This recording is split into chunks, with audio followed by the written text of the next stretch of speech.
আপনি কি জানেন জিলহজের প্রথম 10 দিনের গুরুত্বপূর্ণ আমল কি? এই 10 দিন আল্লাহ তাআলার কাছে প্রিয় দিনগুলোর মধ্যে অন্যতম।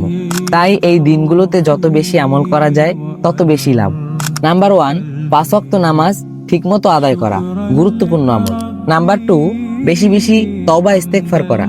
নাম্বার 3, বেশি বেশি তাকবীর, তাহলিল ও তাসবিহ পড়া, যেমন লা ইলাহা ইল্লাল্লাহ, সুবহানাল্লাহ, আলহামদুলিল্লাহ, এগুলো বেশি বেশি পড়া।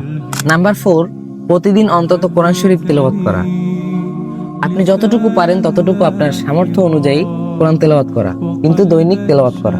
নাম্বার 5, নফল রোজা রাখা, বিশেষ করে আরাফার রোজা।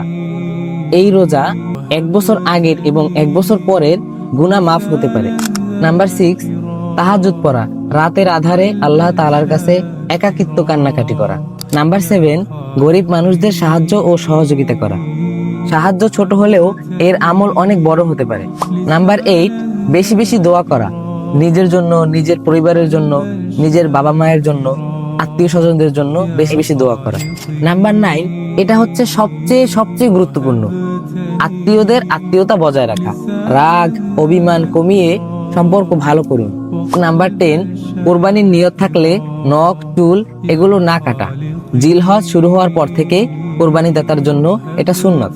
সবচেয়ে গুরুত্বপূর্ণ, এই 10 দিন ব্যস্ততায় না কাটিয়ে আল্লাহ তাআলার কাছাকাছি যাওয়ার চেষ্টা করা।